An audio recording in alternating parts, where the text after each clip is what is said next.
Here we are, back at it again in the closet because when you're married with 4 kids, there's not a lot of quiet space in the home for you to,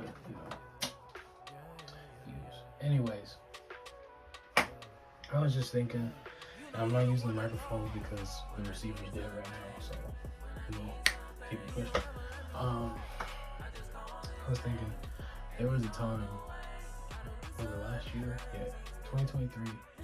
2022, I got a brand new car. It was 2019 Kia Sorento. And, well, not brand new, but used, but new to me. So, got this car in November 2022. January 2023, I rear-ended a truck because I was looking at my phone, being irresponsible. Don't look at your phone when you're driving. I think I talked about this before.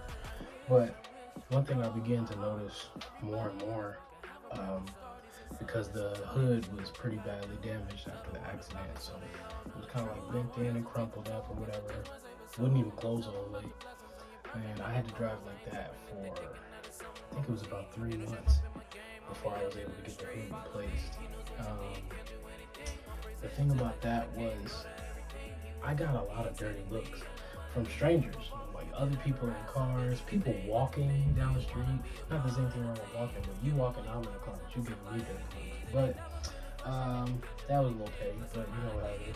And I think what I'm noticing more and more since I've moved to Houston is that, and this is no judgment, no shade, nothing like that. I see a lot of people driving around in cars that are also damaged, maybe like a bumper's hanging a little bit, or they got a cracked light or something like that, And like I said, there's no judgment. I've been there. I understand. Like everybody ain't got $6,000 to drop to get a full replacement for something.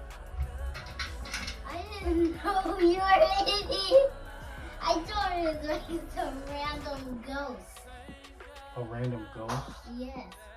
When I walked in, I thought it was something weird. I thought you were talking on the phone. I am. I'm making a video right now. Can you give me a couple minutes when I come out there? Okay. Wait, where's the rest of the video? No, you're not. That's what being 11-5 looks like. Yeah, since I've been in Houston, I've noticed like a lot more older model cars, things from like probably before 2010. And like I said, I'm not judging none of those people because I don't have a problem with that. I drove a 2004 as my first car in 2014, so that's and I wouldn't mind driving something like that now. So I'm all about the deals and saving money. You know what I mean? So I get it.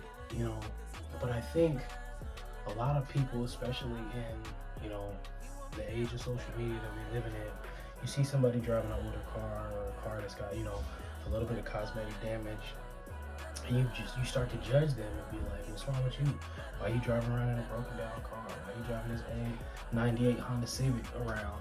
You know what I'm saying? But it's like people got to do what they got to do so they can survive, so they can make it make sense for them, so they can live good lives. And I said all this to say that at the end of the day, it don't matter what the outside look like, because you can't see anybody's dashboard. And what I mean by that is you can't see how many Bentleys and Rolls Royces are driving around with check engine lights on or oil leak lights on, because the people who are driving around in it only care about what it looks like on the outside, and they don't know how to maintain their car properly. You know what I'm saying? Like, there are people driving around, like I said, in like a 98 Honda Civic, but they've taken such good care of that car that it'll drive for the next 40, 50 years with no problems. As long as you do what's right by you, get the oil change, you change out the fluids and everything like you're supposed to regularly, the car will work fine. But you got people driving around in cars, not changing any fluid out at all, not cleaning it out. You got trash all over the floors and stuff. It shows how much you really care about that car, because you only care about how it looks on the outside, not the inside. And it's just a testament to the way that we are as people, as human beings. Again, social media being a thing is a testament to that as well, because social media has created a comparison culture of you only get to see the outside of my car. You only get to see what it looks like on the outside looking in of my life. You only get to see what I allow you to see about my life. And I'm not saying that everybody has to be 100% transparent and vulnerable with the rest of the world, because that may not be what you're called to. But it's like picking and choosing what you want people to see.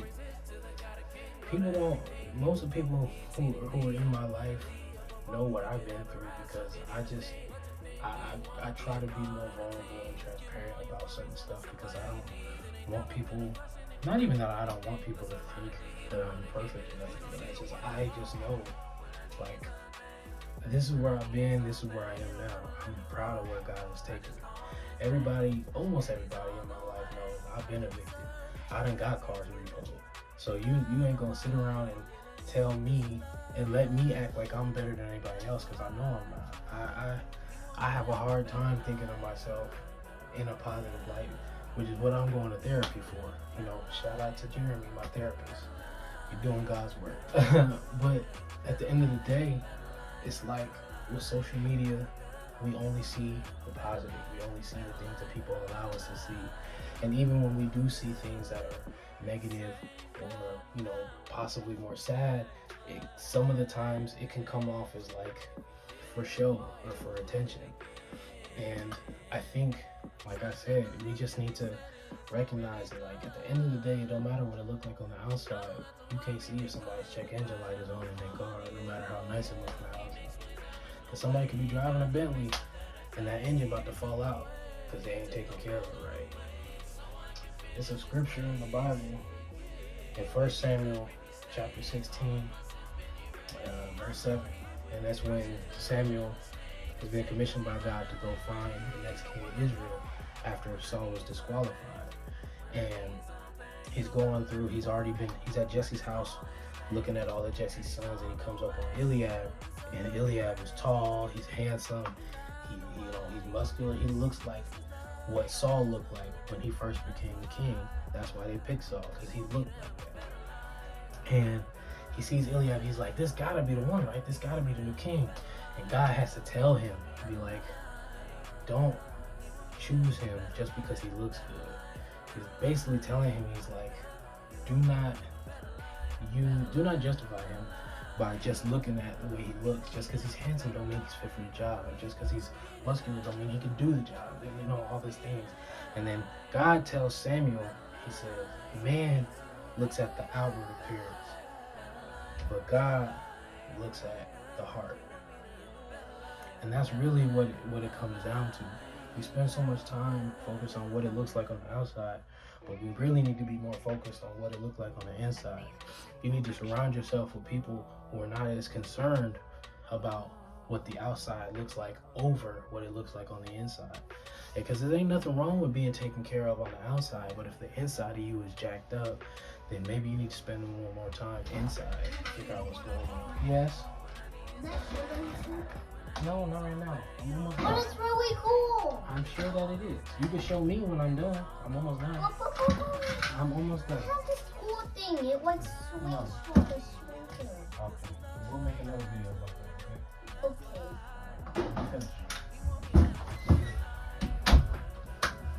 know what I'm saying? Like, stuff like that right there, to me, is what's more important. No matter what I look like on the outside, what I've done, the mistakes that I've made, you know, the people that I've hurt, the things that I've done wrong, all of that is, to me, you might see me from the outside and see that and be like, oh, he gotta be jacked up on the inside. And you'd be right, I am jacked up on the inside. I'm jacked up on the outside. But we all jacked up in some ways. But at the same time, I got a good heart, you know what I'm saying? And I'm doing my best to try and get better and better every day to be the man that God has called me to be. So this is just encouragement for everybody out there who, you know, you grinding, you trying to make ends meet, you trying to make it make sense for you, you trying to do the right thing. Everybody ain't going to be able to understand what you're trying to do. You know, the things that you're called to do, everybody is not going to agree with you 100% because it's not in everybody's best interest to believe what somebody else is saying. You know what I'm saying? Yes, I'm sweaty because it's hot here. I'm in the closet, and for some reason, it's hotter inside my house than it is outside right now. So, but yeah, man, it's like everybody ain't gonna support you like you want. That's just what it is. Because again, everybody's looking on the outside. From the outside looking in, it may not look like what you see. It may not look like the vision that God gave you. It may not look like what you believe in God for. And if they can't see that, they just can't see it. But at the same time, you gotta do what you gotta do. You gotta focus on you and be faithful to the mission that God has given you. And don't let what other people's lives look like, or what other people look like, what other situations that other people are dealing with that look better than yours.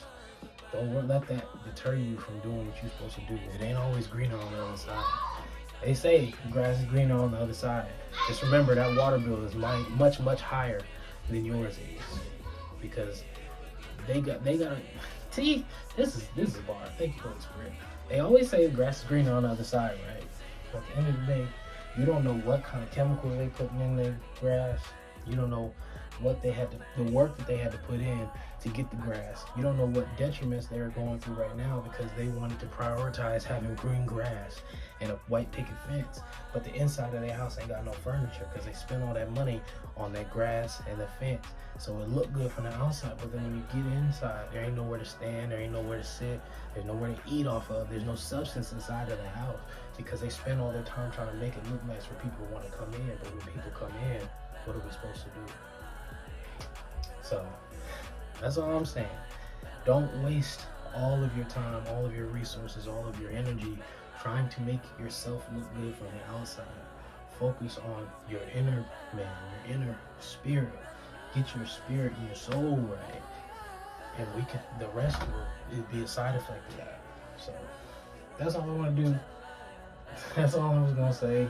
Just remember, when you see a Bentley driving around the street, that check engine light could be on and you would never see it. So I have to go because my oldest is wanting to show in a video something that he wants to see. What are you trying to show? The stretchy thing. The stretchy thing?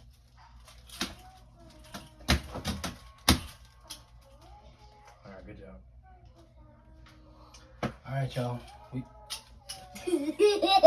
We out of here.